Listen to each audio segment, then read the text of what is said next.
اب مفسر رحمۃ اللہ علیہ فرماتے ہیں کہ ان آیات مبارکہ میں غزوہ تبوک کے بارے میں جو اللہ تبارک و تعالیٰ کی طرف سے کتاب نازل ہوا اس کی یہ ابتدائی آیات، چونکہ غزوہ تبوک جو ہے نا وہ ایک اہم ترین غزوہ تھا۔ حضور صلی اللہ علیہ وسلم فتح مکہ کے بعد، فتح طائف و حنین کے بعد جب واپس مدینہ منورہ پہنچے تو آپ کو اطلاع ملی کہ روم کی فوج جو ہے وہ تیاری کر رہی ہے مدینہ منورہ پہ حملہ کرنے کی۔ حضور صلی اللہ علیہ وسلم کو جب یہ خبر ملی تو آپ نے اعلان فرما دیا کہ سب غزوہ تبوک کے لیے تیار بھی ہو جائیں اور غزوہ تبوک کے لیے چندہ بھی ہو۔ یہ غزوہ تبوک جو ہے اس کو یعنی غزوۃ العسرہ بھی کہا جاتا ہے، یہ بڑی تنگی کے زمانے میں آیا تھا، شدید گرمی تھی اور کھجوریں جو ہے وہ پک رہی تھی، تو اس لیے یہ غزوہ جو ہے ایک بہت بڑا امتحان تھا صحابہ کے لیے۔ تو اس میں 3 احوال کے لوگ تھے جو انشاءاللہ ہم آہستہ آہستہ پڑھیں گے ان آیات میں۔ ایک تو وہ لوگ تھے نا جو منافق تھے، ظاہر اسلام تھا لیکن اندر کفر، انہوں نے تو انکار ہی کر دیا نا، جانے سے بہانے بنا کے نکل گئے۔ کچھ لوگ ایسے تھے جنہوں نے سستی کی، منافق نہیں تھے، نہ ان کے دلوں میں کوئی کھوٹ تھا، انہوں نے کچھ تکاسل کیا کہ بھئی یہ گرمی کا زمانہ ہے، فصلات کے پکنے کا وقت ہے اور اس حال میں ہم سب کو چھوڑ کے جائیں تو ذرا سست ہوئے۔ اور تیسری قسم ان لوگوں کی تھی کہ جو بالکل تیار تھے غزوے پہ جانے کے لیے اور انہوں نے اپنا سامان بھی تیار کر لیا، سواریاں بھی تیار کر لی، لیکن قافلے کے ساتھ روانہ نہ ہو سکے اس خیال سے کہ ہم 2 دن بعد بھی جائیں تو قافلے کو مل جائیں گے۔ ان کی نیت میں کوئی کھوٹ نہیں تھا، وہ جانا چاہتے تھے لیکن بس یہ کہ ابھی نکلتے ہیں ابھی نتیجہ یہ نکلا کہ وہ رہ گیا۔ تو یہ 3 قسم کے لوگ تھے۔ تو ان آیات مبارکہ سے سب سے پہلے وہ کتاب شروع ہوتا ہے۔ حضور صلی اللہ علیہ وسلم نے یہ فیصلہ فرمایا کہ بجائے اس کے کہ روم کی فوجیں مدینہ منورہ پہ حملہ آور ہوں، ہم پہلے جا کے ان کا استقبال کیوں نہ کریں تاکہ اگر جنگ ہو تو مدینے سے دور ہو۔ اور یہ عظیم لشکر تھا حضور صلی اللہ علیہ وسلم کا، اللہ نے اسلام کو عزت دی تھی، غلبہ دیا تھا، بڑھتے بڑھتے بڑھتے آج ایک سمندر بن گیا، حتیٰ کہ اس وقت جو تبوک جانے والے یعنی جنگجو ہیں تقریباً ان کی تعداد 32,000 کے قریب تھی، اور یہ پہلا موقع ہے جس میں اتنی بڑی تعداد جو ہے وہ جنگ کے لیے تیار ہو۔ تو اس کچھ لوگ جو تھے وہ نفاق سے، کچھ لوگ سستی سے، کچھ لوگ تیاری کرتے کرتے رہ گئے۔ تو اللہ تبارک و تعالیٰ کی طرف سے عتاب آیا کہ کیا بات ہے، جب تمہیں کہا جاتا ہے کہ جہاد کے لیے چلو پھر سستی کا کیا معنی ہے؟ پھر تم کیوں زمین سے چمٹ جاتے ہو کہ بھئی اب نکل کیسے اٹھیں اور کیسے جائیں، موسم بڑا سخت ہے، گرمی کا موسم ہے۔ اللہ تبارک و تعالیٰ نے حکم دیا کہ کیا تمہیں دنیا کی چیزیں اور دنیا کا نفع اور باغ اور دنیا کا مال زیادہ عزیز ہے آخرت سے؟ اس لیے اللہ نے قرآن پاک کی یہ آیات نازل فرمائی۔ مفسر فرماتا ہے کہ اللہ نے فرمایا ایمان والو، جب تم کو کہا جاتا ہے کہ جہاد کے لیے نکلو، اذا دعیتم الی الجہاد فی سبیل اللہ اثاقلتم الی الارض تکاسلتم، یعنی تم نے سستی کی، وملتم الی المقام، اور تم جو تھے اپنے گھروں میں رہنے کو زیادہ ترجیح دی کہ یہ وقت جو ہے بڑا گرمی کا ہے اور یہ وقت جو ہے پھلوں کے پکنے کا ہے، اس لیے تم یعنی سست ہو گئے۔ ارضیتم بالحیات الدنیا من الآخرہ ای مالکم فعلتم ہکذا رضا منکم بالدنیا بدلا من الاخرى ثم زہد تبارک و تعالی فی الدنیا ورغب فی الآخرہ۔ اللہ نے فرمایا کیا ہو گیا تم لوگوں کو، کیا تم نے دنیا کو ترجیح دے دی آخرت کی نعمتوں پر؟ اللہ پاک فرماتے ہیں کہ دنیا کی نعمتیں تو کوئی چیز نہیں ہیں، اصل تو آخرت کی نعمتیں ہیں۔ فما متاع الحیات الدنیا فی الآخرۃ الا قلیل کما قال الامام احمد حدثنا وكيع ويحيى بن سعيد قال لا حدثنا اسماعيل بن ابي خالد عن قيس عن المستورد اخي بني فهد قال قال رسول الله صلى الله عليه وسلم الدنيا في الآخرة إلا كما يجر أحدكم إصبعه هذه في اليم فلينظر بما ترجع وأشار بالسبابة انفرد بإخراجه مسلم۔ اس حدیث کو امام مسلم رحمۃ اللہ علیہ نے ذکر فرمایا ہے کہ حضور پاک نے فرمایا کہ دنیا آخرت کے مقابلے پہ ایسے ہے کہ جیسے تم اپنی انگلی دریا میں ڈالو اور نکلو، کیا کتنا دریا سے وہ کم ہو جائے، آخرت کے مقابلے پہ تو اتنا بھی کچھ نہیں ہے۔ ابن ابی حاتم حدثنا بشر مسلم بن عبد الحمید الحمصی بحمص حدثنا ربيع بن روح قال حدثنا محمد بن خالد الوعي حدثنا زياد يعني الجساس النبي سبحانه قال قلت يا أبا هريرة رضي الله تعالى عنه سمعت من إخواني بالبصرة أنك تقول سمعت نبي الله صلى الله عليه وسلم يقول إن الله يجزي بالحسنة ألف حسنة قال ابو هريرة رضي الله تعالى عنه بل سمعت رسول يقول ان الله يجزي بالحسنة ألف حسنة ثم تلا هذه الآية فما متاع الحياة الدنيا في الآخرة إلا قليل فالدنيا ما مضى منها وما بقي منها عند الله قليل۔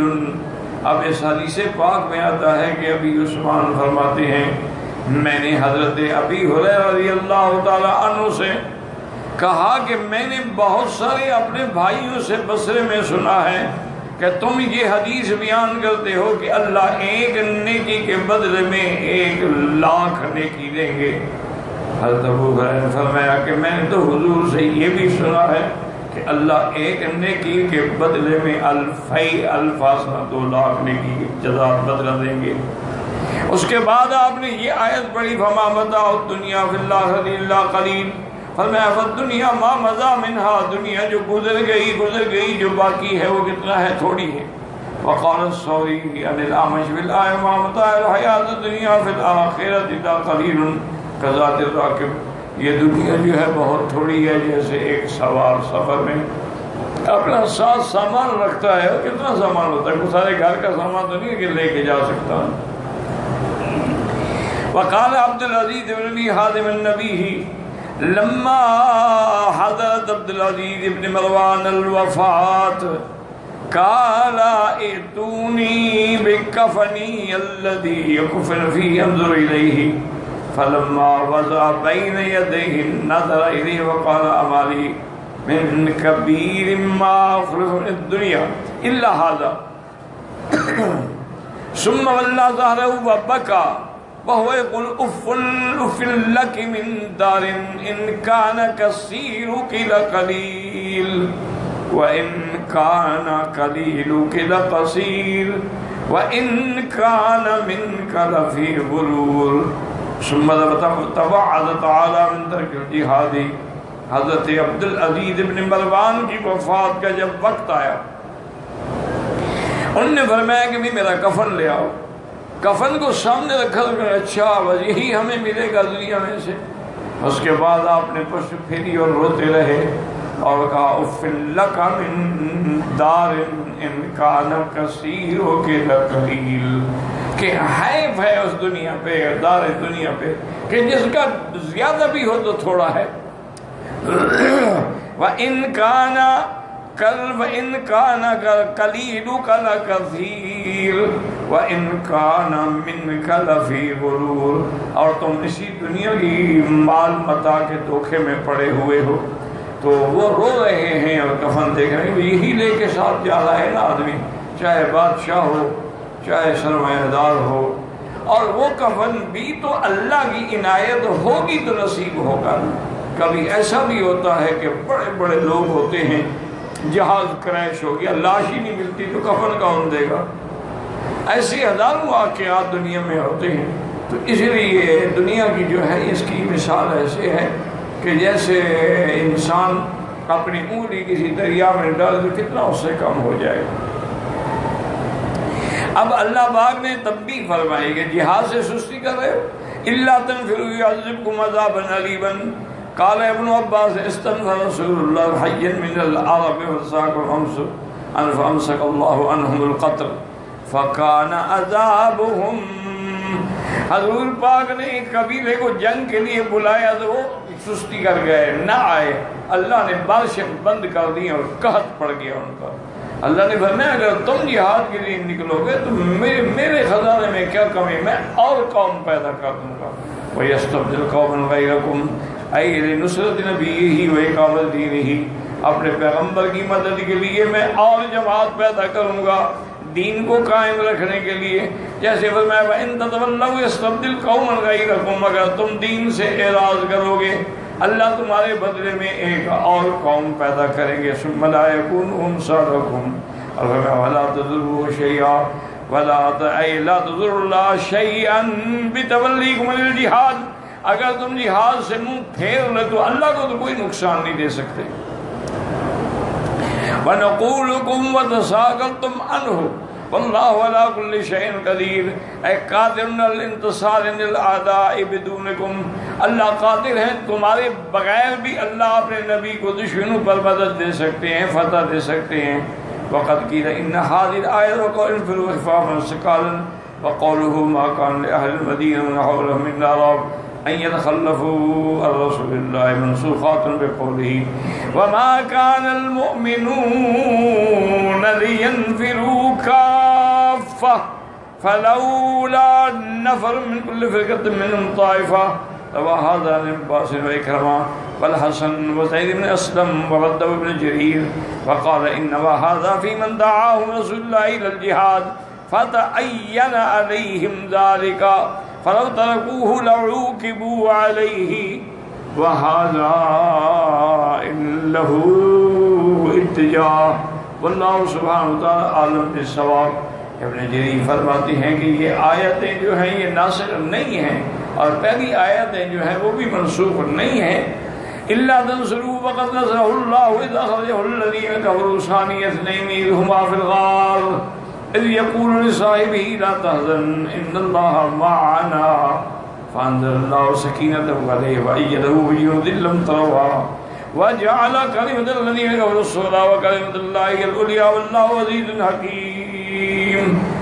يقول إلا تنصروا تنصروا رسوله فإن الله ناصره ومؤيده وكافيه وحافظه كما تولى نصره۔ اللہ پاک نے فرمایا اگر تم مدد نہیں کرو گے تو میری مدد کی کوئی ضرورت نہیں، اللہ تعالیٰ کی مدد کافی ہے، اللہ تائید کرنے والے ہیں، اللہ ان کی حفاظت کرنے والے ہیں۔ اذ اخرجه الذين كفروا ثاني اثنين اي عام الهجرة لما هم المشركون بقتله او حبسه او نفيه فخرج منهم هاربا صحبة صديقه وصاحبه۔ یہ ہجرت کے واقعہ کا قصہ ہے کہ جب حضور پاک صلی اللہ علیہ وسلم کو اللہ نے خبر دی کہ مشرکین آپ کے بارے میں فیصلے کر رہے ہیں کہ آپ کو قتل کر دیا جائے یا قید کر دیا جائے یا مکے سے نکال دیا جائے، اللہ نے حکم دیا کہ آپ ان سے نکلیں ہجرت کے لیے، اور حضرت صدیق کی صحبت میں صاحب ہو ابی بکر نبی قحافہ فلجا الی غار ثور 3 ایام، اور آپ کے ساتھی جو ہیں حضرت ابو بکر رضی اللہ تعالیٰ عنہ ہیں آپ 3 دن تک غار ثور میں رہے. لِيَرْجِعَ الطَّلَبُ الَّذِينَ خَرَجُوا فِي آثَارِهِمْ، تاکہ ڈھونڈنے والے جو ہیں وہ 3 دن ڈھونڈ کے تھک ہار کے بیٹھ جائیں. ثم يسيروا، اس کے بعد حضور پاک کا قافلہ وہاں سے روانہ ہوا نحو المدینہ. وجعل ابو بکر رضی اللہ تعالی عنہ ان يطلع عليهم احد فيخلص الى رسول منهم اذن فجعل النبي صلی اللہ علیہ وسلم يسكنه ويثبته. حضرت ابو بکر بڑے پریشان تھے کہ کہیں دشمنوں کو پتہ نہ لگ جائے اور وہ حضور صلی اللہ علیہ وسلم کو ایذا نہ پہنچائیں. اللہ کے پیغمبر ان کو تسلی دیتے کہ اطمینان کرو. یا ابا بکر ما ظنک باثنین اللہ ثالثہما، کیا گمان ہے تیرا ابو بکر ان دو کے بارے میں جن کے ساتھ تیسرا اللہ کی ذات ہے. کما قال الامام احمد حدثنا عفان حدثنا حمام قال انبانا ثابت ان ابا بکر الذي حدثه قال قلت للنبي صلى الله عليه وسلم في الغار لو ان احدهم نظر الى قدميه لابصرنا تحت قدميه. جب ہم غار میں تھے تو حضرت صدیق رضی اللہ عنہ فرماتے ہیں میں نے عرض کیا کہ یا رسول اللہ ہمیں نیچے سے ان کے قدم نظر آ رہے ہیں، اگر ان بدبختوں نے نیچے دیکھ لیا تو ہمیں دیکھ لیں گے.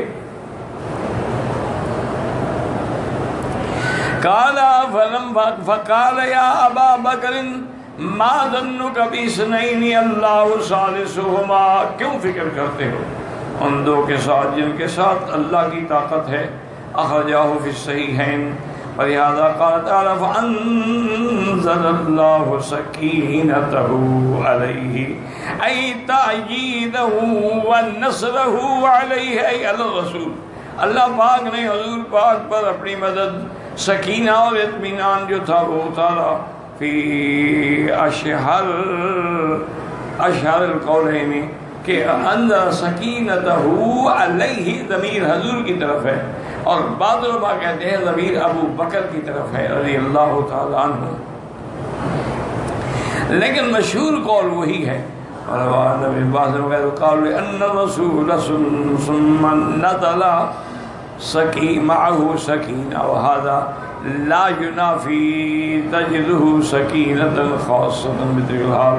یہ خصوصی اطمینان تھا، خصوصی سکینہ تھی جو حضور پہ نازل کی گئی. وَأَيَّدَهُ بِجُنُودٍ لَمْ تَرَوْهَا، اللہ نے مدد کی ایسے لشکر سے کہ نہ دیکھا تم نے، یعنی فرشتے. وَجَعَلَ كَلِمَةَ الَّذِينَ كَفَرُوا السُّفْلَىٰ وَكَلِمَةُ اللَّهِ هِيَ الْعُلْيَا، اللہ نے اسلام کے کلمے کو بلند کر دیا اور کافروں کو مٹی میں ملا دیا. قال ابن عباس یعنی بکلمۃ الذین کفروا الشرک وکلمۃ اللہ لا الہ الا اللہ. کلمۃ الذین کفروا سے کیا مراد ہے شرک، اور کلمۃ اللہ سے کیا مراد ہے لا الہ الا اللہ. وفي الصحيحين ابي موسى الاشعري رضي الله عنه قال سئل رسول الله عن الرجل يقاتل شجاعة ويقاتل همية ويقاتل رياء أي ذلك في سبيل الله. ابی موسیٰ اشعری رضی اللہ عنہ فرماتے ہیں کہ حضور پاک سے پوچھا گیا کہ یا رسول اللہ ایک آدمی اس لیے جنگوں میں جاتا ہے لڑتا ہے کہ لوگ کہتے بڑا بہادر ہے، اور کچھ آدمی جو ہے اپنی قوم کی مدد کے لیے حمیت کے لیے لڑتا ہے، اور کچھ لوگ جو ہیں وہ ریا کے لیے دکھلاوے کے لیے. ان میں صحیح مجاہد کون ہوگا؟ فرمایا من قاتل تکون کلمۃ اللہ العلیٰ فی سبیل اللہ، جو بندہ اس لیے لڑ رہا ہے کہ اللہ کا دین بلند ہو جائے وہ اللہ کے راستے میں ہے. وقوله تبارک وتعالی واللہ عزیز ای فی انتقامہ وانتصارہ منی الجناب لا یزام من لاذ ببابہ واحتما بالتمسک بجنابہ.